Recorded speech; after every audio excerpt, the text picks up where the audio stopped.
കർത്താവിന്റെ പരിശുദ്ധമുള്ള നാമം ഈ അനുഗ്രഹിക്കപ്പെട്ട രാത്രിയിൽ മഹത്വപ്പെടട്ടെ.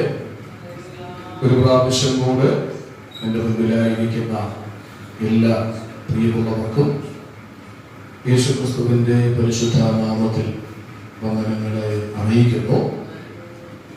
ഈ അനുഗ്രഹിക്കപ്പെട്ട കൂട്ടായ്മ പരിശുദ്ധാത്മാവ് നമുക്ക് ദാനം ചെയ്തു. നമുക്ക് ഇത്രയും പേർക്ക് ദൈവാലയത്തിൽ വരുവാനുള്ള അവസരം ലഭിച്ചു. നാം അറിയുന്നു, പലരും പല നിലകളിലുള്ള ശാരീരിക ക്ലേശങ്ങളുടെ നടുവിൽ കഴിയുകയാണ്. അവരെ നമുക്ക് പ്രാർത്ഥനയുടെ കരങ്ങളിൽ വഹിപ്പാൻ ദൈവാത്മാവ് നമ്മെ സഹായിക്കട്ടെ. വളരെ പ്രാർത്ഥനയോടെ നമുക്ക് ദൈവസന്നിധിയിൽ ചില നിമിഷങ്ങൾ ദൈവപാദത്തിൽ ഇരിക്കാം. ദൈവാത്മാവ് തിരുവെടുത്തിലൂടെ ഇന്ന് രാത്രിയിലും നല്ല ദൈവവചന ചിന്തകളെ നമുക്ക് നൽകട്ടെ. നമ്മൾ കഴിഞ്ഞ ദിവസങ്ങളിലായി ധ്യാനിച്ചു വരുന്ന വിഷയത്തോട് അനുബന്ധമായി തന്നെ ഇന്ന് രാത്രിയിലും ചില കാര്യങ്ങൾ ഒരുമിച്ച് ധ്യാനിപ്പാനായി കർത്താവിൽ ആഗ്രഹിക്കുകയാണ്. Price the Lord. എത്ര പേർക്ക് സന്തോഷമുണ്ട്? ഉച്ചത്തിൽ ഒരു ഹല്ലേലൂയ പറഞ്ഞാട്ടെ. നമ്മൾ പഠിച്ച വിഷയങ്ങളെ കുറിച്ച് ഓർമ്മയുള്ളവർ ഒരു കരമുയർത്തി ലഭ്യത ശ്രദ്ധിച്ചാണ്. അതൊന്ന് പറഞ്ഞാണ് കഴിഞ്ഞ ദിവസത്തിൽ പഠിച്ചത്.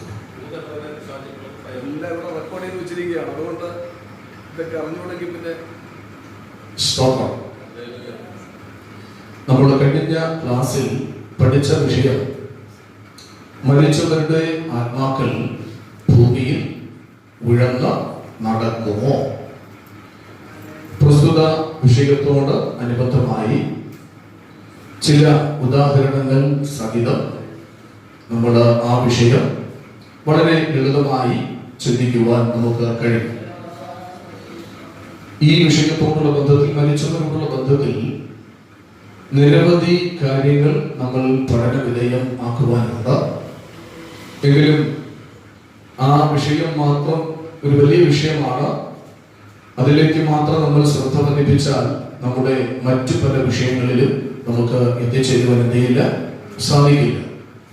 മരിച്ചവരോടുള്ള സംഭാഷണം, മരിച്ചവരോടുള്ള പ്രാർത്ഥന, മരിച്ചവർക്ക് വേണ്ടിയുള്ള സ്നാനം, മരിച്ചവരോടുള്ള മധ്യസ്ഥത, ഇങ്ങനെ ഇതുമായി ബന്ധപ്പെട്ട് നിരവധി വിഷയങ്ങൾ തിരുവെഴുത്തിന്റെ വെളിച്ചത്തിൽ തന്നെ നമുക്ക് പഠിക്കാൻ കിടപ്പുണ്ട്. Price the Lord.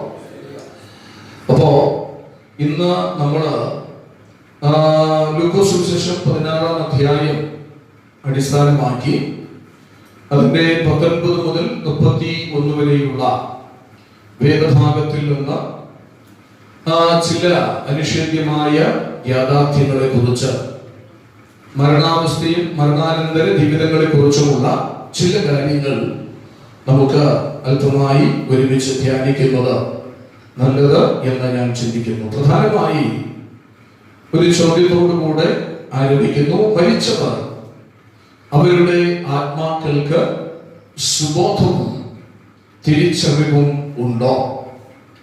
മരണശേഷം രക്ഷയ്ക്ക് അവസരം ലഭ്യമാണോ?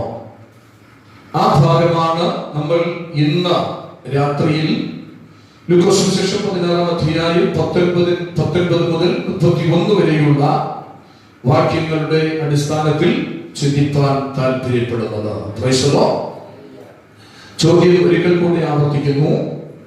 ഒരു വ്യക്തി മരിച്ചു പോയാൽ ആ പരേതന്റെ ആത്മാവിന് സുബോധവും തിരിച്ചറിവും ഉണ്ടായിരിക്കുമോ? ചോദ്യം ഉണ്ട്. കണിശമായും മരിച്ചവന്റെ ആത്മാവിന് സുബോധമുണ്ട്, തിരിച്ചറിവുണ്ട് എന്ന വസ്തുതയാണ് സുവിശേഷകനായ ലൂക്കോസ് 16-ാം അധ്യായത്തിൽ എഴുതിയത് വ്യക്തമാക്കുന്നത്. അപ്പോൾ അവിടെ ധനവാൻ എന്ത് ചെയ്യുന്നു? മരിക്കുന്നു. ലാസർ മരിക്കുന്നു. ഈ രണ്ടുപേരുടെയും ആത്മാവ് രണ്ട് തലങ്ങളിലേക്ക് കടന്നുപോയി. എന്നാൽ ഈ ധനവാന്റെ ആത്മാവ് എന്ത് ചെയ്യുന്നുണ്ട്? യാതനാ സ്ഥലത്ത് കിടന്ന് ലാസറിനെ കാണുന്നു. ലാസറാണെന്ന് അദ്ദേഹം തിരിച്ചറിയുന്നു. അതുകൊണ്ട് അബ്രഹാം പിതാവിനോട് ആവശ്യപ്പെടുകയാണ്, അവൻ ലാസറിനെ എന്ത് ചെയ്യണം, ഇങ്ങോട്ട് വന്ന് അഴിക്കണം.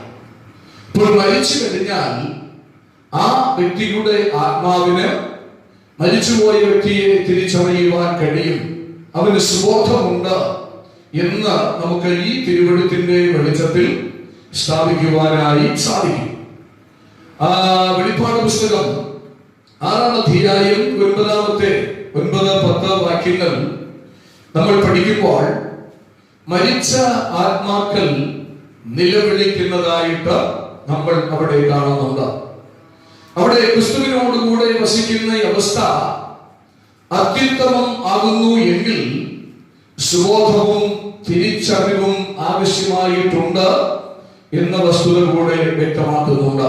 നമ്മളവിടെ വായിക്കുന്നു, 5-ാം മുദ്ര പൊട്ടിച്ചപ്പോൾ ദൈവവചനം നിമിത്തവും തങ്ങൾ പറഞ്ഞ സാക്ഷിயின் വാക്കുകൾ ഹേതുവായും അറുക്കപ്പെട്ടവരുടെ ആത്മാക്കളെ ഞാൻ യാഗപീഠത്തിന്റെ കീഴെ കണ്ടു. അവർ എങ്ങനെയാണ് ഈ ആത്മാക്കൾ, മരിച്ചുപോയവരുടെ ആത്മാക്കൾ, ആ യാഗപീഠത്തിന് കീഴിൽ കണ്ട ആത്മാക്കൾ ഇങ്ങനെയാണ് വിളിച്ചു പറഞ്ഞത്, വിശുദ്ധനും സത്യവാനുമായ നാഥ, ഭൂമിയിൽ വസിക്കുന്നവരോട് തങ്ങളുടെ രക്തത്തെ കുറിച്ച് നീ എത്രത്തോളം ന്യായവിധിയും പ്രതികാരവും നടത്താതെ ഇരിക്കും എന്ന് അവർ ഉച്ചത്തിൽ വിളിച്ചു പറഞ്ഞു. ഇപ്പോൾ മരിച്ചുപോയവരുടെ ആത്മാക്കളാണ് യാഗപീഠത്തിന് കീഴിൽ കിടന്ന് അവൻ വിളിക്കുവാനായി ഇടയായി തീർന്നത്. ഈ ഭാഗങ്ങളിൽ നമ്മൾ മനസ്സിലാക്കണം, മരിച്ചുപോയ ആത്മാക്കൾക്ക് സുബോധമുണ്ട്, തിരിച്ചറിവുണ്ട്, അവർ സകലവും മനസ്സിലാക്കുവാൻ അവർക്ക് കഴിയുന്നു എന്നുള്ളത് വളരെ നിസ്തർക്കമായ ഒരു യാഥാർത്ഥ്യമാണ്. ആ ഭാഗം അവിടെ നിൽക്കട്ടെ.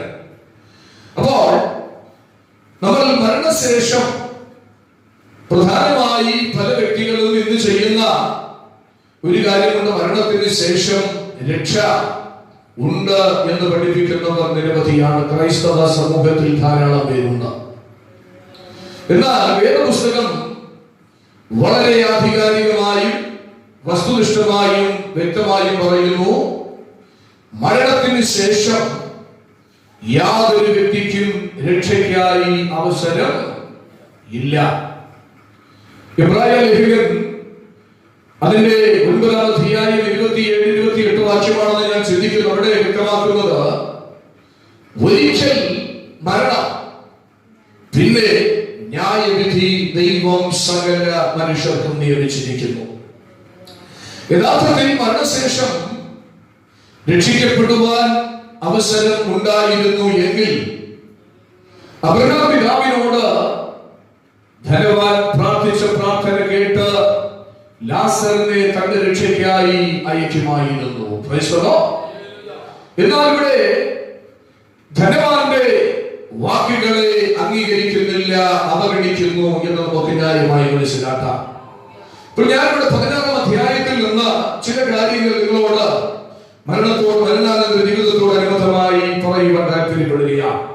പ്രത്യേകിച്ച് ഈ 16-ാം അധ്യായം യേശു ക്രിസ്തു പഠിപ്പിക്കുന്ന ഈ സംഭവം, ഇത് പലരും പറയുന്നത് ഒരു സാങ്കല്പിക കഥയെന്നാണ്, അല്ലെങ്കിൽ ഇതൊരു ഉപമയായി ഈ ദൃഷ്ടാന്തത്തെ പലരും വ്യാഖ്യാനിക്കുന്നു. എന്നാൽ ഇവിടെ പറയുന്നിരിക്കുന്ന ധനവാൻ ലാസർ ഈ കഥാപാത്രങ്ങളിൽ ഒരു സാങ്കല്പികമായ കഥാപാത്രങ്ങൾ അല്ല.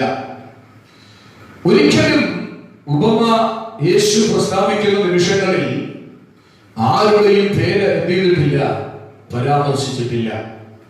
ഇത് ജീവിച്ചിരുന്ന 2 വ്യക്തികളെ കുറിച്ചുള്ള ചരിത്രപരമായ വീക്ഷണമാണ് ഇവിടെ നമുക്ക് മനസ്സിലാക്കുവാൻ കഴിയുന്നത്. പ്രത്യേകിച്ച് സുവിശേഷകനായ ലൂക്കോസ് ആരാണ്? ഒരു ചരിത്രകാരനാണ്. ചരിത്രകാരൻ എന്ന നിലയിൽ നന്നായി ചരിത്രം ഗ്രഹിച്ച് മനസ്സിലാക്കി ഗവേഷണം നടത്തി ആധികാരികമായ തെളിവുകളോടെ അദ്ദേഹം എഴുതിയിരിക്കുന്ന ഒരു ഗ്രന്ഥം കൂടിയാണ്. പ്രത്യേകിച്ച് നമ്മൾ പഠിക്കുമ്പോൾ ലൂക്കോസിന്റെ എഴുത്തിന് മറ്റൊരു പ്രത്യേകതയുണ്ട്. ഇരട്ട സംഭവങ്ങൾ, ഇരട്ട കഥാപാത്രങ്ങൾ ഒരുമിച്ച് അവതരിപ്പിക്കുന്ന ശൈലി സുവിശേഷകനായ ലൂക്കോസിന് മാത്രമേ ഉള്ളൂ. നമ്മള് 18-ാം അധ്യായം പഠിക്കുമ്പോ അവിടെ ഈ രണ്ട് കഥാപാത്രങ്ങൾ നമ്മൾ കാണുന്നുണ്ട് പ്രാർത്ഥനയോടനുബന്ധമായി. ഒന്ന് ഒരു ചുങ്കക്കാരൻ, മറ്റൊന്ന് പരീശൻ. അപ്പോൾ ചുങ്കക്കാരനും പരീശനും, ഇവിടെ പരീശൻ എന്ന് പറയുന്നവൻ സ്വയം നീതീകരണത്തിലൂടെ രക്ഷ പ്രാപിക്കാമെന്ന് ചിന്തിക്കുന്നു. എന്നാൽ പരീശൻ ഞാൻ പാപിയാണെന്നും അവൻ പാപത്തിലാണ് ജീവിച്ചുകൊണ്ടിരിക്കുന്നതെന്നും ഈ പാപത്തിൽ നിന്ന് ഒരു വിമോചനം വേണമെന്നും ആവശ്യപ്പെടുന്നവനാണ് പരീശ, ഈ ചുങ്കക്കാരൻ എന്ന് പറയുന്നത്. Price the Lord. അപ്പോൾ ഇരട്ട വ്യക്തിത്വങ്ങളെ അവതരിപ്പിക്കുന്നതിൽ സുവിശേഷകനായ ലൂക്കോസ് എപ്പോഴും മുമ്പിലുണ്ട്. നമ്മള് ലൂക്കോസ് സുവിശേഷം 23-ാം അധ്യായം പഠിക്കുമ്പോൾ കർത്താവായ യേശുക്രിസ്തുവിന്റെ ക്രൂശീകരണ സമയം, ആ ക്രൂശീകരണ വേളയിൽ യേശുവിന്റെ ഇടത്തും വലത്തും രണ്ട് ദുഷ്പ്രവൃത്തിക്കാരെ അവിടെ നമുക്ക് ദർശിക്കുവാൻ കഴിയും. ഒറ്റ വാക്കിൽ മരണത്തിലെ രണ്ട് മനുഷ്യരെ അവിടെ കാണാം.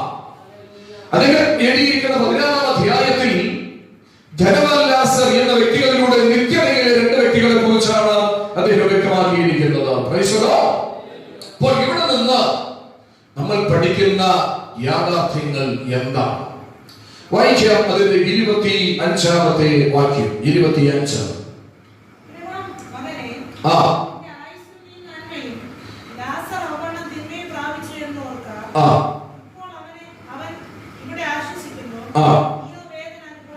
നീയോ വേദന അനുഭവിക്കുന്നു. ഇത് അബ്രഹാം പിതാവ് ധനവാനോട് പറയുന്ന ഒരു മറുപടിയാണ്. ഇവിടെ നമുക്ക് മനസ്സിലാക്കുവാൻ കഴിയുന്ന ഒരു യാഥാർത്ഥ്യം, മനുഷ്യന്റെ സുഖ ദുഃഖങ്ങളല്ല അവന്റെ ഭാഗതയും നിർണയിക്കുന്നത്. അവൻ ജീവിച്ചു വന്ന സാഹചര്യമല്ല അവന്റെ ഭാവിയെ നിർണയിക്കുന്നതായ ഘടകം. ഇവിടെ വായിക്കുന്നു, അവൻ അബ്രഹാം പിതാവ് ധനവാനോട് പറയുകയാണ്, നീ നിന്റെ ജീവിതത്തിൽ നന്മ അനുഭവിച്ചു ഈ ലോകത്ത് ജീവിച്ചപ്പോൾ. പക്ഷേ ലാസറാകട്ടെ അവൻ ഈ ഭൂമിയിൽ തിന്മ അനുഭവിച്ചാണ് ജീവിച്ചത്. ഇപ്പോൾ നീ വേദന അനുഭവിക്കുന്നു, ലാസർ എതിരുന്നു, ആശ്വസിക്കുന്നു. അപ്പോൾ ഒരിക്കലും നിത്യതയിലേക്കുള്ള വഴി ഈ ലോക ജീവിതത്തിൽ നാം എത്ര ധനാഢ്യന്മാരായിരുന്നു, എത്രമാത്രം ജീവകാരുണ്യ പ്രവർത്തനങ്ങൾ നടത്തി, എന്തെല്ലാം ക്രിയാത്മകമായ കാര്യങ്ങൾ ചെയ്യുവാൻ കഴിഞ്ഞു എന്നതിനെ ആശ്രയിച്ചല്ല നിത്യതയുടെ വാതിൽ നമുക്കായി തുറക്കുന്നത്. അത് നാം ക്രിസ്തുവിൽ എങ്ങനെയായിരുന്നു എന്നതിന്റെ അടിസ്ഥാനത്തിലാണ് നിത്യതയ്ക്കായുള്ള കവാടം നമുക്കായി തുറക്കപ്പെടുവാൻ പോകുന്നത്. Price the Lord. ഇവിടെ ശ്രദ്ധിക്കണം, അവൻ അബ്രഹാം പിതാവിനോടാണ് ആര് പ്രാർത്ഥിക്കുന്നത്? ധനവാൻ പ്രാർത്ഥിക്കുന്നത്. അപ്പോ ധനവാന്റെ ഒരു പിതാവ് എന്ന നിലയിലാണ് നമുക്കിവിടെ അബ്രഹാമിനെ കാണുവാൻ കഴിയുന്നത്. അപ്പോൾ അപ്പൻ സ്വർഗത്തിലും മകൻ യാതനാ സ്ഥലത്തും എന്ന ഒരു വീക്ഷണം നമുക്കവിടെ ദർശിക്കുവാൻ കഴിയും. ഒരു കാര്യം ഞാൻ വ്യക്തമാക്കാം, അപ്പൻ സ്വർഗത്തിൽ ഉള്ളത് കൊണ്ട്, അപ്പൻ സ്വർഗത്തിൽ പോയത് കൊണ്ട്, അപ്പന്റെ പ്രവർത്തികൾ മുഖാന്തരം, അപ്പൻ പ്രാപിച്ച വാഗ്ദത്ത മുഖാന്തരം, രക്ഷ മുഖാന്തരം സ്വർഗത്തിൽ പോയത് കൊണ്ട് അപ്പന്റെ മക്കൾക്ക് പോകുവാനായി പറ്റത്തില്ല എന്നതാണ് ഈ ശരീരഭാഗം നമ്മെ പഠിപ്പിക്കുന്ന യാഥാർത്ഥ്യം. Price the Lord. പലരും ഇന്ന് പറയുന്നത്, അമ്മ പള്ളിയിൽ പോകുന്നു, പപ്പ പോകുന്നു, അവർ പ്രാർത്ഥിക്കുന്നു, അവർ ചെയ്യുന്നു, അതുകൊണ്ട് എനിക്കും അവരെ പോലെയുള്ള രക്ഷ അല്ലെങ്കിൽ നിത്യത ലഭിക്കും എന്നാണ് പലരും വിശ്വസിക്കുന്നത്. എന്നാൽ ഈ വേദഭാഗം നമ്മെ പഠിപ്പിക്കുന്നു, അപ്പനോ അമ്മയോ സ്വർഗത്തിൽ പോയതുകൊണ്ട് അല്ലെങ്കിൽ കൂടപ്പുറപ്പുകൾ സ്വർഗത്തിൽ പോയതുകൊണ്ട് ആ സ്വർഗം നമുക്ക് ലഭിക്കത്തില്ല, നമ്മൾ കൈവിടപ്പെടുവാനിടയായി തീരും. ഇവിടെ അപ്പനായ അബ്രഹാം സ്വർഗത്തിലും അവൻ മകനായ അവൻ ധനവാനായ മനുഷ്യൻ യാതനാ സ്ഥലത്തും യാതന അനുഭവിച്ചുകൊണ്ട് കഴിയുകയാണ്. Price the Lord. എന്നാൽ ഒരു കാര്യം മനസ്സിലാക്കണം, അപ്പനാണെന്ന് മനസ്സിലാക്കിയ ധനവാൻ അബ്രഹാം പിതാവേ എന്ന് തന്നെയാണ് വിളിച്ചത്. അപ്പോൾ തിരിച്ചും അബ്രഹാം പിതാവും എന്താ വിളിച്ചത്? മകനെ, മകനെ എന്ന് തന്നെയാണ് ചെയ്തത്. സംബോധന ചെയ്തത്, മകനെ, നീ നിന്റെ ആയുസ്സിൽ അനേക നന്മകൾ അനുഭവിച്ചു, അനേക സുഖങ്ങൾ നീ അനുഭവിച്ചു. പക്ഷെ നിന്റെ ആയുസ്സിൽ യേശുവിന്റെ ആയിരുന്നു. നോക്കണം, ഈ ലാസർ അവൻ ധനികനാണ്, അവൻ നിന്ദിതനാണ്, അവന്റെ ശരീരം വ്രണങ്ങളാൽ നിറയപ്പെട്ടിരുന്നു. നിന്റെ പടിവാതിൽക്കൽ കിടന്നാണ് അവൻ ഭക്ഷിച്ചത്. പക്ഷേ അവന്റെ ആയുസ്സിൽ അവൻ ഒരു രക്ഷകനെ തിരിച്ചറിഞ്ഞു. ആ രക്ഷകന് വേണ്ടി അവൻ ജീവിച്ചു. അതുകൊണ്ട് അവന്റെ ഭാവി, അവന്റെ ഭാഗ്യം നിർണയിച്ചത് അവന്റെ ആ കാലഘട്ടത്തിലെ ജീവിതമായിരുന്നു. അവന്റെ മകൻ തന്നെയാണ്. പക്ഷെ അതിന് നിത്യതയില്ല കേട്ടോ. നോക്കണം, അബ്രഹാം അവൻ അദ്ദേഹത്തെ നോക്കി, മകനെ എന്ന സംബോധന ചെയ്ത അദ്ദേഹത്തോട് അവൻ സന്ദേശങ്ങൾ കൈമാറുന്ന രംഗമാണ് നമുക്കിവിടെ കാണുവാൻ കഴിയുന്നത്. പ്രിയമുള്ളവരെ, അവൻ അബ്രഹാം നമുക്ക് പിതാവായത് കൊണ്ട് നമ്മൾ രക്ഷിക്കപ്പെടത്തില്ല. അബ്രഹാം പിതാവായതുകൊണ്ട് അവൻ നമുക്ക് നിത്യത കൈവശമാക്കുവാൻ കഴിയത്തില്ല. നമുക്കറിയാം, യേശു കർത്താവ് ഒരിക്കൽ സക്കായിയുടെ വീട്ടിൽ ചെന്നു. സക്കായി ആരാണ്? അബ്രഹാമിന്റെ മകനാ. പക്ഷെ യേശു പോകുന്നതിന് മുൻപ് വരെ അബ്രഹാമിന്റെ മകനാണെന്ന് അറിയത്തില്ലായിരുന്നു. യേശു എപ്പോഴാണോ ആ വീട്ടിൽ കാലെടുത്ത് വെച്ചത്, അതിനുശേഷമാണ് യേശു പറഞ്ഞത്, അബ്രഹാമിന്റെ മകനായ ഇവനും ഈ രക്ഷ ആവശ്യമുണ്ട്. ഇന്ന് പകൽക്കാലം ഞാൻ ഓർപ്പിക്കട്ടെ, നമ്മുടെ രക്ഷയെ നിർണ്ണയിക്കുന്നത് അബ്രഹാം നമുക്ക് പിതാവായി ഉള്ളത് കൊണ്ടല്ല, അത് നമ്മുടെ സ്വയമായ തീരുമാനത്തിലൂടെയാണ്, അത് നമ്മുടെ സ്വയമായ പ്രതിഷ്ഠയിലൂടെയാണ്, അത് നമ്മുടെ സ്വയമായ ഉടമ്പടിയിലൂടെയാണ് നമ്മുടെ രക്ഷയുടെ ഭാഗതയെ നമ്മൾ നിർണ്ണയിക്കേണ്ടത്. അബ്രഹാം നമുക്ക് പിതാവായതുകൊണ്ട് സൗഖ്യമുണ്ടാകത്തില്ല. ലൂക്കോസ് സുവിശേഷകൻ തന്നെ ഈ കാര്യം വ്യക്തമാക്കുന്നുണ്ട്. 13-ാം അധ്യായത്തിൽ ആ കൂനിയായ സ്ത്രീയുടെ ബന്ധനം എപ്പോഴാണ് അണിഞ്ഞത്? യേശുവിന്റെ അടുക്കൽ ചെന്നപ്പോഴാണ് അണിഞ്ഞത്. ഇത് കണ്ട് അപഹസിച്ച പരിഹസിച്ച വ്യക്തികളെ നോക്കി യേശു പറഞ്ഞത്, അബ്രഹാമിന്റെ മകളായ ഇവരുടെ ബന്ധനം അഴിച്ചുവിടേണ്ടതല്ലയോ?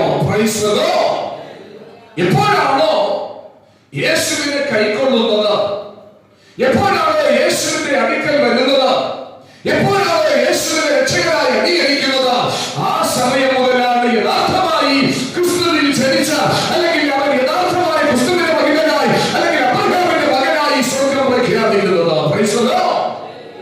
അതുവരെയും പേര് കൊണ്ട് മാത്രം ക്രിസ്ത്യാനി എന്ന് എന്ത് ചെയ്യാം, വിളിക്കാം. അതിനപ്പുറമായി അങ്ങോട്ട് യാതൊന്നും ലഭ്യമല്ല. പെന്തക്കോസ്തിൽ പോയത് കൊണ്ടും നിത്യതയിലെത്തണമെന്നില്ല, സ്നാനപ്പെട്ടത് കൊണ്ടും അവിടെ എത്തണമെന്നില്ല.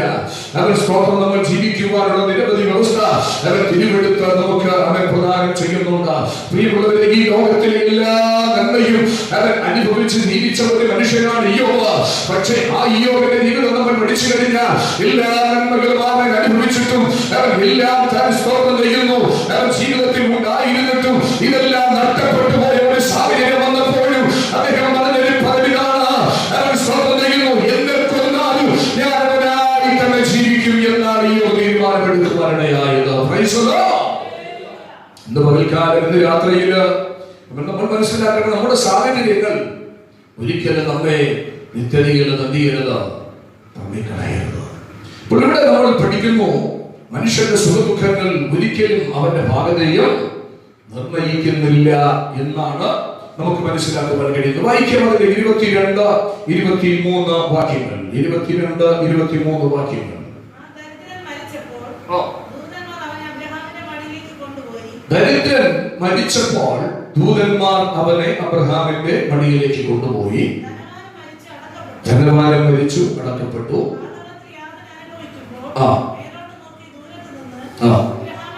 മതി. ഇവിടെ അബ്രഹാം, ഇവിടെ ധനവാൻ മരിച്ച് അടക്കപ്പെട്ടു, ലാസറും മരിച്ച് അടക്കപ്പെട്ടു.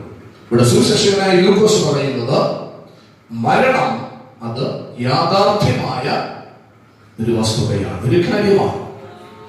ആരായാലും മരണത്തിന് പ്രശ്നമല്ല. ഞാൻ ഇതിനെ കുറിച്ച് ചില ആഴ്ചകൾക്ക് മുൻപ് പറഞ്ഞിട്ടുണ്ട്. മരണത്തിന് അല്പം പോലും നമ്മോടൊന്നില്ല, സ്നേഹമില്ല, അനുകമ്പയില്ല, ആർദ്രതയില്ല, ചോരയില്ല. അത്തരത്തിലൊരു സംഭവമാണ് മരണമെന്ന് പറയുന്നത്.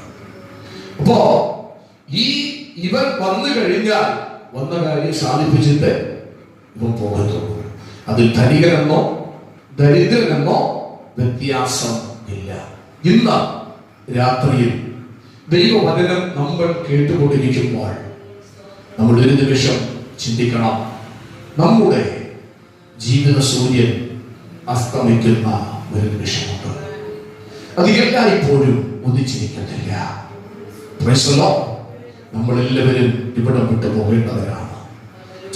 ചരിത്രത്തിലൂടെ നമ്മൾ പോകുമ്പോൾ സമർത്ഥനായ ഹോമറും പ്രസിദ്ധനായ സീസറും സമത്വമറ്റ സോളമൻ തുടങ്ങിയുള്ള വിദ്യരും ഇവരെല്ലാം കാലമെത്തിയതും തട്ടിയെടുത്തു. കാലിവരികൾക്കുള്ളിൽ ഇവരെല്ലാം മറയപ്പെട്ടു. അങ്ങനെയെങ്കിൽ നമ്മളെല്ലാവരും ഈ ലോകം വിട്ടു പോകേണ്ടവരാണ്. നിങ്ങൾ ആരെങ്കിലും ചിന്തിച്ചിട്ടുണ്ടോ? 2050 വർഷം കഴിഞ്ഞാൽ 2050 വർഷം, ഇപ്പോൾ 2021, 2050 വർഷം കഴിഞ്ഞാൽ നമ്മൾ ഇവിടെ ഇരിക്കുന്ന പലരും ഇവിടെ കാണത്തില്ല. കാണുമോ? കാണത്തില്ല. ഒരു 2150 കഴിഞ്ഞാൽ നമ്മുടെ ഓർമ്മ പോലും ഇവിടെ കാണത്തില്ല. ചിന്തിക്കുന്നുണ്ടോ? 2050 കഴിഞ്ഞാൽ ഇവിടെ ഇരിക്കുന്ന പലരും കാണത്തില്ല. എത്ര ഉറപ്പുണ്ടോ? ഉണ്ടാകുമെങ്കിൽ ഉറപ്പുള്ളവരുടെ ഹല്ലേലൂയ പറഞ്ഞാട്ടോ. 3 പേർക്ക് ഭയങ്കര വിശ്വാസമാണ്. സ്തോത്രം. അമ്മച്ചി സെഞ്ചുറി അടിക്കാൻ പരിപാടിയിരിക്കുകയാണ്. സ്തോത്രം. അമ്മച്ചിക്ക് വിശ്വാസമുണ്ട്. അടുത്ത് 2 പേർക്ക് നല്ല വിശ്വാസമുണ്ട്. മരണത്തെ പേടിയാണെന്ന് തോന്നുന്നു. സ്തോത്രം. ദൈവം അനുഗ്രഹിക്കട്ടെ. 2050 കഴിഞ്ഞാൽ ഇവിടെ ഇരിക്കുന്ന പലരും കാണത്തില്ല. ചിലരൊക്കെ കാണും, പലരും കാണത്തില്ല. ഏറിയ പങ്കും കാണാൻ സാധ്യത ഇല്ല. നമ്മൾ അത് ചിന്തിച്ചു വേണം നമ്മൾ എന്ത് ചെയ്യാൻ. ചിലപ്പോ അതിനു മുമ്പും ചിലതൊക്കെ വിസ വരും. വിസ വന്നാൽ നമ്മൾ എന്ത് ചെയ്ത് പറ്റൂ? പോയേ പറ്റൂ. കൊട്ടാരമായാലും വിട്ടേ മതിയാവൂ. കോട്ടയ്ക്കകത്തേക്കും മൃത്യു ചെല്ലും. 10,000 നില കെട്ടിപ്പടുതാലും അതിനുള്ളിലും മൃത്യു കയറി ചെല്ലും. അപ്പോ എവിടെ ചെന്നാലും പരിപാടുള്ളവൻ വന്നു കഴിഞ്ഞാൽ എവിടെ ഇരുന്നാലും അവൻ കൊണ്ടേ പോകത്തുള്ളൂ. നമുക്കറിയാം, വളരെ ചുരുങ്ങിയ വർഷങ്ങൾ ജീവിച്ച ഒരു ചക്രവർത്തിയാണ് മാസിഡോണിയൻ ചക്രവർത്തിയായ അലക്സാണ്ടർ ദി ഗ്രേറ്റ്. അദ്ദേഹം ഏറ്റവും അവസാനമായി യുദ്ധം ചെയ്തത് ഇന്ത്യയിലെ ചക്രവർത്തിയായിരുന്ന പോറസിനോടാണ്. BC 326. എനിക്ക് തോന്നുന്നു നമ്മൾ ചരിത്രം പഠിക്കുമ്പോ ഈ അലക്സാണ്ടർ വെട്ടിപ്പിടിക്കുവാൻ തുടങ്ങിയ സമയം തുടങ്ങി ഇങ്ങോട്ട് മൊത്തം വെട്ടിപ്പിടിക്കലായിരുന്നു. തനിക്കെതിരെ നിൽക്കുവാൻ കഴിഞ്ഞ ഒരു സാമ്രാജ്യമില്ലായിരുന്നു. പക്ഷെ ഒരല്പമെങ്കിലും അലക്സാണ്ടറിനോട് പൊരുതി നിന്ന ഒരു ചക്രവർത്തിയാണ് പോറസ്. ഇന്ത്യൻ ഭരണാധികാരി, ഇന്ത്യയുടെ ചക്രവർത്തിയായിരുന്ന പോറസ്. ഈ പോറസും പരാജയപ്പെട്ടു. ഈ യുദ്ധത്തിന് ശേഷം ഇദ്ദേഹം ബാബിലോണിലേക്ക് പോയി. BC 323. ഈ അലക്സാണ്ടർ അവിടെ ചെന്ന് അവിടെ ഒരു ജലയാത്ര നടത്തി. ഈ ജലയാത്ര നടത്തിയപ്പോ അദ്ദേഹത്തിന് പെട്ടെന്ന് മലമ്പനിയും ടൈഫോയിഡും ബാധിച്ചു. അസുഖം മൂർച്ഛിച്ചു. അദ്ദേഹത്തിന് മനസ്സിലായി, ഇനി എനിക്ക് ജീവിതം വളരെ ചുരുക്കമാണ്. ചില നിമിഷങ്ങൾ കൂടെ കഴിയുമ്പോൾ, ചില ദിവസങ്ങൾ കൂടെ കഴിയുമ്പോൾ ഞാൻ മരിക്കുവാൻ പോവുകയാണ്. മരണത്തോട് ഞാൻ അടുത്തുകൊണ്ടിരിക്കുകയാണ്. മരണം തന്റെ അടുത്താണെന്ന് മനസ്സിലാക്കിയ ആ ചക്രവർത്തി അലക്സാണ്ടർ തന്റെ അനുയായികളെ വിളിച്ചിട്ട് ഇങ്ങനെയാണ് പറഞ്ഞത്: ഞാൻ ചില ദിവസങ്ങൾക്കുള്ളിൽ ഞാൻ മരണപ്പെടുവാൻ പോകുന്നു. പക്ഷേ ഞാൻ മരണപ്പെടുന്നതിന് മുമ്പ് ഒരു കാര്യം ചെയ്യണം. എല്ലാ രത്നങ്ങളെയും, ഞാൻ സമ്പാദിച്ച എല്ലാ രത്നങ്ങളെയും എന്റെ അടുക്കൽ കൂട്ടണം. മാത്രമല്ല, എല്ലാ എന്റെ കൊട്ടാരത്തിലുള്ള എല്ലാ ഡോക്ടേഴ്സിനെയും എന്റെ അടുക്കൽ കൂട്ടണം. അവർ എന്നിട്ട് ഞാൻ മരിച്ചു കഴിഞ്ഞാൽ നിങ്ങൾ എന്ത് ചെയ്യണമെന്നറിയാമോ? ശവപ്പെട്ടിക്ക് രണ്ടു വശവും എന്ത് ചെയ്യണം? 2 ഹോളിട്ടിട്ട് എന്റെ കരത്തെ ഇരുകരങ്ങളെയും പുറത്തേക്ക് ഇട്ടിട്ട് വേണം എന്നെ പിടിച്ചിടുവാൻ. അപ്പോൾ എന്നിട്ട് അത് മുഖാന്തരം ലോകം മനസ്സിലാക്കണം, എന്നെ രക്ഷിക്കുവാൻ ഈ ഡോക്ടേഴ്സിന് കഴിഞ്ഞില്ല, എന്നെ രക്ഷിക്കുവാൻ ഞാൻ ഉണ്ടാക്കിയ ഈ വിധികൾക്ക് സാധിച്ചില്ല. ഞാൻ ഇതെല്ലാം വെട്ടിപ്പിടിച്ചിട്ടും എനിക്ക് ഒന്നും മരണത്തിൽ കൊണ്ടുപോകുവാൻ കഴിഞ്ഞില്ല എന്ന സന്ദേശം ലോകജനത മനസ്സിലാക്കണം. അതിനുവേണ്ടി നിങ്ങളെല്ലാം ചെയ്യണം എന്ന് പറഞ്ഞാണ് അദ്ദേഹം അന്ന് യാത്ര നടത്തുവാനിടയായത്. ലോകത്തെ വെട്ടിപ്പിടിച്ച കിടികളെ ലഭിച്ച അവരെ മരണം തട്ടിക്കൊണ്ടുപോകുവാനിടയായി. അങ്ങനെയെങ്കിൽ അല്പന്മാരായ നമ്മുടെ ആയുസ് എന്തുമാത്രമുണ്ട്? മരണം ഇവിടെ ധനികനായാലും ദരിദ്രനായാലും അത് സമതുല്യമാണ്. അവിടെ പാർഷ്യാലിറ്റിയില്ല, മുഖപക്ഷമില്ല. അത് വന്നു കഴിഞ്ഞാൽ കൊണ്ടുപോകത്തേ ഉള്ളൂ. ഇവിടെ നമ്മെ പഠിപ്പിക്കുന്ന ഒരു യാഥാർത്ഥ്യമുണ്ട്.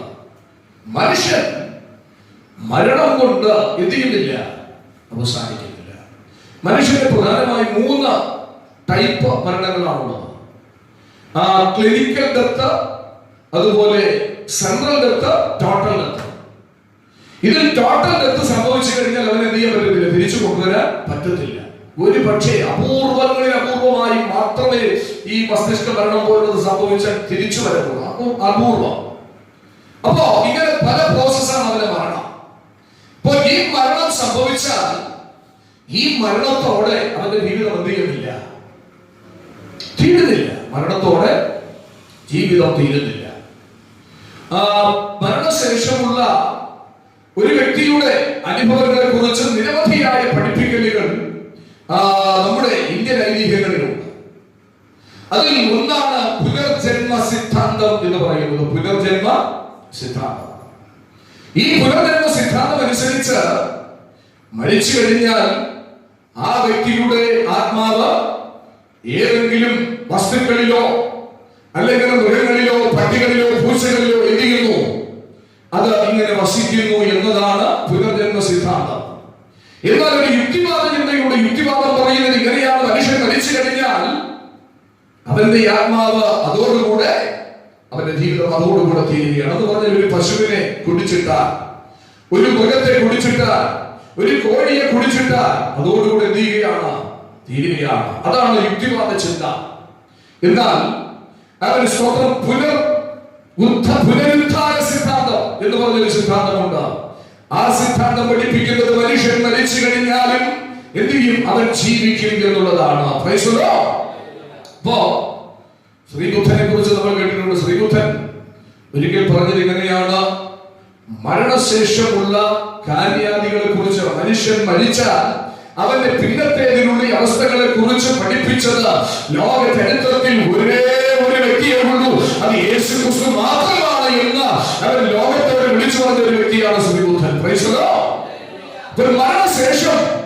മരണത്തിന് ശേഷം ഒരു ജീവിതമുണ്ട്. മരണത്തിന് ശേഷം 2 അനുഭവങ്ങളാണ്. അത് ആ വ്യക്തി ഈ ലോകത്തിൽ എങ്ങനെ ജീവിച്ചിരുന്നു എന്നതിനെ അടിസ്ഥാനപ്പെടുത്തിയാണ് ആ കാര്യം നിർണയിക്കുവാൻ തയ്യാറായിരുന്നത്. യോഹന്നാൻ സുവിശേഷം 5-ാം അധ്യായം അതിന്റെ 24, 25 വാക്യങ്ങൾ, 28, 29 വാക്യങ്ങൾ പഠിക്കുമ്പോൾ നമുക്ക് അവിടെ ഒരു ചില കാര്യങ്ങൾ ദർശിക്കാൻ കഴിയും. വേഗത്തിൽ വായിക്കാം. ആമേൻ, ആമേൻ. ഞാൻ നിങ്ങളോട് പറയുന്നു, യെസ്,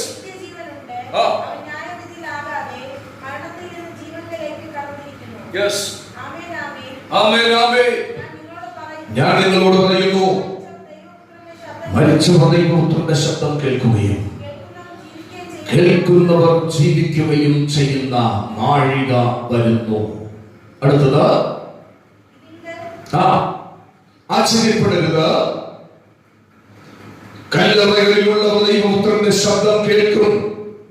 അന്ന് നന്മ ചെയ്തവർ ജീവനായും തിന്മ ചെയ്തവർ ന്യായവിധിക്കായും പുനരുദ്ധാനം ചെയ്യും എന്നാണ് അവിടെ എഴുതി വച്ചിരിക്കുന്നത്. അപ്പോൾ മരണത്തോടുകൂടെ ഒന്നും ഇവിടെ അവസാനിക്കുന്നില്ല. അതിനുശേഷമാണ് ജീവിതത്തിന്റെ തുടക്കം. നമുക്കറിയാം, ഇവിടെ ധനവാനും ലാസറും എന്ത് ചെയ്തു? മരിച്ചു, അടക്കപ്പെട്ടു. രണ്ടുപേരും മരണത്തിന് സമന്മാരായി, തുല്യരായി. രണ്ടുപേർക്കും ഒരു കുഴിയിലേക്കുള്ള യാത്രയായിരുന്നു. രണ്ടുപേർക്കും ഒരുപക്ഷെ ഒരു ശവപ്പെട്ടി ഉണ്ടായിരുന്നു. രണ്ടുപേരും മരണത്തിന് ഏകീഭവിക്കുകയാണ്. പക്ഷേ രണ്ടുപേരും മരണത്തിൽ തുല്യരായിരുന്നു എങ്കിലും രണ്ടുപേരുടെയും യാത്ര രണ്ട് തലങ്ങളിലേക്കായിരുന്നു, രണ്ടവസ്ഥകളിലേക്കായിരുന്നു. Praise the Lord. അവിടെ നമ്മൾ വായിക്കുന്നു, ധനവാൻ മരിച്ചു, അടക്കപ്പെട്ടു, അവൻ യാതനാ സ്ഥലത്തേക്ക് പോയി. എന്നാൽ ലാസർ ദരിദ്രൻ മരിച്ച് അടക്കപ്പെട്ടു, അവൻ അബ്രഹാമിന്റെ മടിയിലേക്ക് പോയി എന്നാണ് നമ്മൾ വായിക്കുന്നത്. അവരുടെ നമ്മൾ ശ്രദ്ധിക്കണം, രണ്ട് സ്ഥലങ്ങൾ ഒരു വ്യക്തിക്ക് എന്റെ ദൈവം അനുവദിച്ചിരിക്കുന്നു എന്ന് നമുക്ക് ഇവിടെ കാണുവാൻ കഴിയുന്നുണ്ട്. എന്നാൽ ഒരു കാര്യം മനസ്സിലാക്കണം, അബ്രഹാമിന്റെ മടി എന്നത് ഞാൻ പറഞ്ഞിട്ടുണ്ട്, അത് സ്വർഗത്തെ കാണിക്കുകയാണ്. യാതൊരു സ്ഥലം ഒരു തീ കൊണ്ട് ഉൾപ്പെടുന്ന അഗ്നി നരകത്തെ വെളിപ്പെടുത്തിക്കൊണ്ടിരിക്കുകയാണ്. ഇതിൽ എവിടെയാണ് പോകേണ്ടത് എന്ന് തീരുമാനിക്കേണ്ടത് ഇപ്പോഴാണ്. Price the Lord. ഇവിടെ വെച്ച് ദൈവം തരുന്ന ഈ കൊച്ചായുസിൽ തീരുമാനിച്ച് അതനുസരിച്ച് ജീവിച്ച എങ്ങോട്ട് പോകണം എന്ന് നമുക്ക് നിർണയിക്കുവാനിടയായി തീരും. Price the Lord. ധനവാനെ പോലെ അടിച്ച് പൊള്ളിച്ച് സുഖിച്ച് ജീവിച്ച് ഒരു നല്ല ശവടക്കം കിട്ടി. 10 പേര് വന്ന് അനുശോചനമൊക്കെ പറഞ്ഞ് ധനവാൻ ഈ ലോകത്തിൽ നിന്ന് ചെയ്ത ക്രിയകളെല്ലാം പുകഴ്ത്തി പറഞ്ഞതുകൊണ്ട് അവൻ ധനവാന് മുകളിലോട്ട് പോകുവാൻ പറ്റത്തില്ല. അവൻ സ്തോത്രം ചെയ്യുന്നു. അവൻ ആ ധനവാന് ദൈവം ഒരുക്കിയിരിക്കുന്നത് ഒരു യാതനാ സ്ഥലമാണ്, ഒരു അഗ്നി നരകമാണ്, ഒരു വേദനയുടെ സ്ഥലമാണ്, തീ കൊണ്ട് ഉൾപ്പെടുന്ന സ്ഥലമാണ്, കരച്ചിലും പല്ലുകടിയുമുള്ള സ്ഥലമാണ്. അവൻ കീഴെ പുഴുക്കളെ വിളിച്ചിരിക്കുന്ന കൃമികളെ വിളിച്ചിരിക്കുന്നു. അവൻ കൃമികൾ പുതപ്പായി ലഭ്യമാക്കപ്പെടുന്ന ഒരു സ്ഥലമാണ് ലഭിക്കുവാനിടയായത്. അപ്പോൾ നരകത്തിലേക്ക് പോകാൻ ആഗ്രഹിക്കുന്ന വ്യക്തികൾ ഇത്രമാത്രം ചെയ്യുക: ഒന്ന്, അവൻ പാപിയായി ജീവിക്കുക, കർത്താവിനെ രക്ഷകനായി സ്വീകരിക്കാതിരിക്കുക, അവൻ തോന്നും പോലെ അവൻ എന്ന് പറഞ്ഞ വിശാലമായ വാതിലിലൂടെ ആഡംബരപൂർണമായ ജീവിതത്തിന് തയ്യാറാകുക. ഇത് ചെയ്യുന്നവൻ കൃത്യമായും നരകത്തിൽ തന്നെ പോകും, യാതനാ സ്ഥലത്ത്. Price the Lord. അല്ല, അബ്രഹാമിന്റെ മടിയാണ് നമുക്ക് ആവശ്യമെങ്കിൽ, ആ സ്വർഗീയ സൗധമാണ് നമുക്ക് ആവശ്യമെങ്കിൽ, നമ്മൾ എന്താ ചെയ്യേണ്ടത്? നമ്മുടെ ആയുസ്സിൽ ദൈവം തരുന്ന ഈ സമയത്ത് നമ്മുടെ തിരഞ്ഞെടുപ്പ്, അവൻ നമ്മുടെ ആ ലക്ഷ്യം, നമ്മുടെ പ്രയത്നങ്ങൾ അത് മറ്റൊന്നിലേക്കായിരിക്കണം. ദൈവം തരുന്ന ഈ ആയുസ്സിൽ കർത്താവിനെ രക്ഷകനായി സ്വീകരിച്ചിരിക്കണം. അവൻ മാനസാന്തരപ്പെടണം. മാനസാന്തരത്തിന് യോഗ്യമായ ഫലം കായ്ക്കണം. അവൻ സ്വന്തം മാനസാന്തരപ്പെട്ട രക്ഷിക്കപ്പെട്ട വ്യക്തി അവൻ ജലത്തിൽ പിതാവിന്റെയും പുത്രന്റെയും പരിശുദ്ധാത്മാവിന്റെയും നാമത്തിൽ അവൻ സ്നാനപ്പെടണം. അവൻ പരിശുദ്ധാത്മാവിന്റെ അഭിഷേകം പ്രാപിക്കണം. അവൻ വിശുദ്ധ ജീവിതം നയിക്കണം. അവൻ കൂട്ടായ്മ ആദരിക്കണം. അവൻ പ്രാർത്ഥിക്കണം. അപ്പോസ്തലിക ഉപദേശത്തിൽ നിലനിൽക്കണം. അവൻ ഇത്യാദി കാര്യങ്ങൾ ചെയ്തെങ്കിൽ മാത്രമേ അവന് സ്വർഗത്തിലേക്ക് കടന്നു പോകുവാൻ കഴിയത്തുള്ളൂ. Praise the Lord. അവന്റെ മുൻപിലുള്ള പാത ഈ ലോകത്തിൽ ഇടുക്കവും ഞെരുക്കവുമുള്ള പാതയാണ്. അതിലൂടെ കടക്കുന്നവർ വളരെ ചുരുക്കമാണ്. പ്രിയമുള്ളവരെ, ഇന്ന് ഈ രാത്രിയിൽ നമ്മൾ അവൻ മനസ്സിലാക്കണം, നമ്മുടെ ജീവിതയാത്ര എങ്ങോട്ടാണ്? അവൻ ധനവാന്റെ പാതയാണോ, അതോ ദരിദ്രനായി ദരിദ്രനായി ഋണം പിടിച്ച അവൻ ലാസർ തിരഞ്ഞെടുത്ത വഴിയാണോ അവൻ നാം ഓരോരുത്തരും തിരഞ്ഞെടുത്തിരിക്കുന്നത് എന്ന് ഇന്ന് രാത്രിയിൽ നമ്മൾ ഉറപ്പുവരുത്തേണ്ടത് ആവശ്യമാണ്. Price the Lord. ഇവിടെ ഈ രണ്ടുപേരും മരിച്ചു, അടക്കപ്പെട്ടു, രണ്ട് സ്ഥലത്തേക്ക് പോയി. അപ്പോ ആദ്യം ചോദിച്ച ചോദ്യം, മനുഷ്യന്റെ മരണശേഷം രക്ഷിക്കപ്പെടുവാൻ അവസരമുണ്ടോ? ഞാൻ ആദ്യമേ പറഞ്ഞു, രക്ഷിക്കപ്പെടുവാൻ അവന് യാതൊരു ചാൻസും ഇല്ല. ഇവിടെ അബ്രഹാം പിതാവിനോട് യാതനാ സ്ഥലത്ത് കിടക്കുന്ന ധനവാൻ പ്രധാനമായും 3 പ്രാർത്ഥനകൾ പ്രാർത്ഥിക്കുകയാണ്. 3 കാര്യങ്ങൾ 3 പ്രാവശ്യം യാചിക്കുകയാണ്. അതിന്റെ 4:26 വാക്യങ്ങൾ പഠിക്കുമ്പോൾ ഒന്നുകൂടെ വായിച്ചാട്ടെ. അബ്രഹാം പിതാവേ, അപ്പോൾ ഒന്നാമത്തെ പ്രാർത്ഥന, ലാസർ വിരലിന്റെ അറ്റം വെള്ളത്തിൽ മുക്കി എന്റെ നാവിനെ എന്ത് ചെയ്യണം? തണുപ്പിക്കണം. അപ്പൊ നരകത്തിൽ ചെന്നാൽ നമുക്ക് പ്രാർത്ഥിക്കാൻ കഴിയും, പ്രാർത്ഥിക്കാനുള്ള അവസരം ഉണ്ടാകും. കാരണം സ്വർഗവാസികളെ കാണുമ്പോ നരകത്തിലുള്ളവർ നരകത്തിൽ കിടന്നുകൊണ്ട് അവൻ സ്തോത്രത്തോടെ നമ്മൾ വായിക്കുന്ന കരച്ചിലും പല്ലുകടിയും ഒക്കെ ഉണ്ടാകുന്ന ഒരു സമയം ഉണ്ടാകും. നമ്മളോട് കൂടെ ഇവിടെ അടിച്ച് പൊളിച്ച് സുഖിച്ച് ജീവിച്ച അവൻ പല പുള്ളികളും അവൻ എന്ത് ചെയ്യുമെന്നറിയാമോ? അന്ന് നമ്മൾ അറിയാതെ അവർ കർത്താവിനെ രക്ഷകനായി സ്വീകരിച്ച അവർ സ്വർഗത്തിലൂടെ ഇങ്ങനെ ഉലാവുന്നത് കാണുമ്പോ അവന് സ്തോത്രം നമ്മൾ എന്ത് ചെയ്യുമെന്നറിയാമോ? നരകത്തിൽ കിടക്കും. അവനെ കണ്ടിട്ട് ഇടാ, നീ എന്നോട് കൂടെ ഉണ്ടായിരുന്നു, ഹെടി നീ എന്നോട് കൂടെ ഇവിടെ സുഖിച്ചു, എന്നിട്ട് ഞാൻ അറിയാതെ നീ പ്രതികരിച്ചെന്നും സ്നാനപ്പെട്ടു, അവൻ അഭിഷേകം പ്രാപിച്ചു, നീ സ്വർഗത്തിൽ പോയി, പക്ഷെ ഞാനോ ഇവിടെ കിടന്ന വേദന അനുഭവിക്കുകയാണ് എന്ന് പറഞ്ഞ് പല്ല് കടിക്കുന്ന ഒരു നിമിഷമുണ്ട്, അവൻ കനിയുന്ന ഒരു നിമിഷമുണ്ട്, അവൻ സ്വന്തം മുകളിൽ കാണുന്ന, അവൻ സ്വന്തം താഴെ കിടന്നുകൊണ്ട് അപ്പനെ കാണാൻ കഴിയും, അവൻ ഇവിടെ തകവാങ്ങേണ്ടതുപോലെ അബ്രഹാം പിതാവിനെ കാണുന്നുണ്ട്, അവൻ സഹോദരങ്ങളെ ഒരുപക്ഷെ കാണാൻ കഴിയും, അവൻ അവരുടെ കാഴ്ച നമ്മൾ കാണുമ്പോൾ അവൻ ഇങ്ങനെ പറയും, അല്ലയോ അമ്മ ഡാഡി, അല്ലയോ പപ്പ, അവൻ സ്വന്തം അവിടെ നിന്ന് പറഞ്ഞത് ഞാൻ അനുസരിച്ചെങ്കിൽ എനിക്ക് ഈ ഗതികേട് വരത്തില്ലായിരുന്നു, പാസ്റ്റർ പറഞ്ഞത് അംഗീകരിച്ചെങ്കിൽ എനിക്ക് ഈ ഗതികേട് വരത്തില്ലായിരുന്നു എന്ന് അന്ന് പറഞ്ഞ പുച്ഛത്തിൽ നിലവിളിക്കുവാനിടയാക്കിയിരുന്നു. Praise the Lord. ഇവിടെ ധനികനായ മനുഷ്യൻ അവൻ എന്ത് ചെയ്യുക? അവൻ പറയുക, എന്നോട് കനിയണം. ലാസറിന്റെ വിരലിന്റെ തുമ്പിലൽപ്പം വെള്ളം നനച്ച് എന്റെ അവൻ നാവിനെ ഒന്ന് എന്ത് ചെയ്യണം? തൊടണം. അത് മുഖാന്തരം എനിക്കൊരു ആശ്വാസം പ്രാപിക്കണം. അവൻ സ്വാതന്ത്ര്യം അബ്രഹാം പറയുന്ന ഒരു മറുപടിയുണ്ട്. അവൻ അവിടേക്ക് ഇദ്ദേഹത്തിന് വരുവാൻ കഴിയത്തില്ല, വരുവാൻ തടസ്സമായ ഒരു പിളർപ്പുണ്ട് എന്ന് പറഞ്ഞ് അബ്രഹാം പിതാവ് റൂട്ട് തിരിച്ചു വിടുകയാണ്. Price the Lord. വീണ്ടും 27, 28 വാക്യങ്ങൾ പഠിക്കുമ്പോ ഈ പുള്ളിക്കാരൻ പിന്നെയും അബ്രഹാമിനോട് പറയുക, ശരി എന്റെ അടുക്കൽ അയക്കണ്ട, പക്ഷെ എന്റെ വീട്ടില് 5 സഹോദരങ്ങള് ഉണ്ട്. പുള്ളിക്കാരൻ നരകത്തിൽ ചെന്നപ്പോ മനസ്സിലായി, യാതന സ്ഥലത്ത് ചെന്നപ്പോ മനസ്സിലായി, എന്താ മനസ്സിലായത്? എന്റെ സഹോദരന്മാർ 5 പേര് വീട്ടില് അവർ ജീവിച്ചിരിപ്പുണ്ട്. ഇവന്മാര് എന്നെക്കാളും തരികടയാണ്.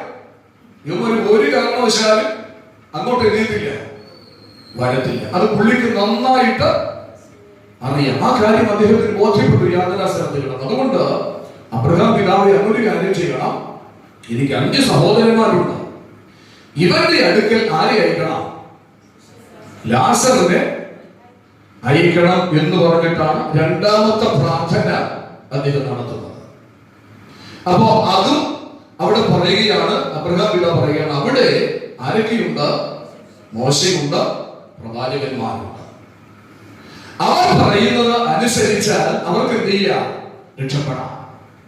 അവർക്ക് ന്യായവിധികളിൽ തെറ്റുകൊടിയാം, അവർക്ക് യാതൊരു സ്ഥലത്ത് പോകാതെയിരിക്കാം. ഇന്നും തമ്പുര അവൻ നേരിട്ട് വന്ന് എത്തിയത്തില്ല, പറയത്തില്ല, അല്ലെങ്കിൽ മരിച്ചവർ മുഖാന്തരം വന്ന് നമ്മളോട് ദൂത് പറയത്തില്ല, അവരുടെ അനുഭവങ്ങൾ പങ്കുവെക്കത്തില്ല. ഇന്നും തമ്പുര ഇവിടെ ശുശ്രൂഷകന്മാരെ നിയമിച്ചിട്ടുണ്ട്, അപ്പോസ്തലന്മാരെ നിയമിച്ചിട്ടുണ്ട്, ഇടയന്മാരെ നിയമിച്ചിട്ടുണ്ട്.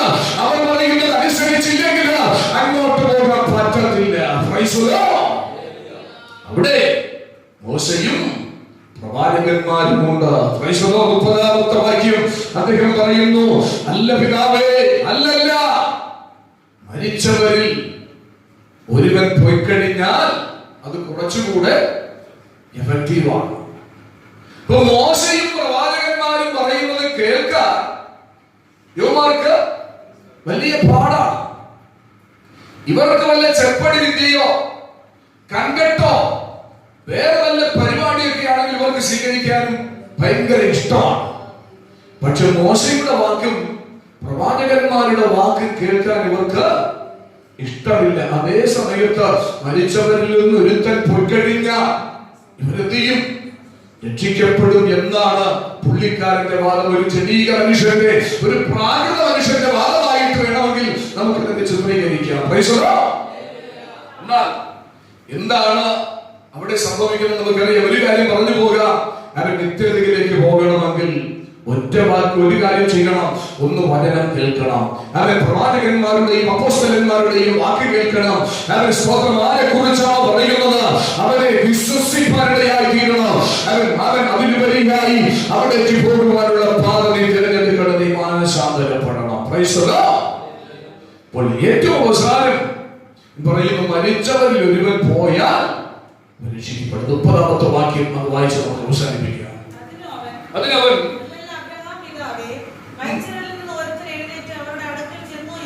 മരിച്ചവരിൽ നിന്ന് ഒരുത്തൻ അവിടെ ചെന്നാൽ അവർ മാനസാന്തരപ്പെടും.